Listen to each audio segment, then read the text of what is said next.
So yun, hello guys, welcome to my channel. Ayan, guys, reveal natin yung posting natin. So itong bull bars na to ay inabot siya ng 6,000 pesos ang aking kakabit dyan. Okay? So kung makikita itong lock na ito sa may headlight, ito yung sinasabi natin lock garnish. So isang set dyan. Dalawa sa headlight. Dito sa mga holder niya. Ayan. So yung nakikita nyo ng step board, ayan guys. Kabilaan yan, step board na yan, sa right ko at isa pa dito sa aking left. Ayun. Okay ba yan? Guys, sinabot tayo dyan ng 6.5.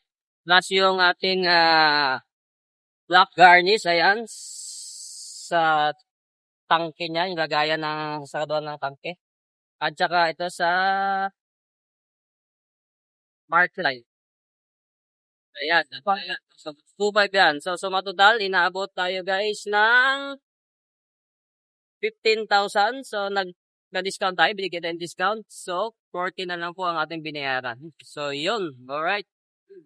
So, ang plano ko naman guys, yung carrier na taas. So, comment down below kung meron kayong basta suggest na pwede magpalagay. Alright. Yun. Bye-bye.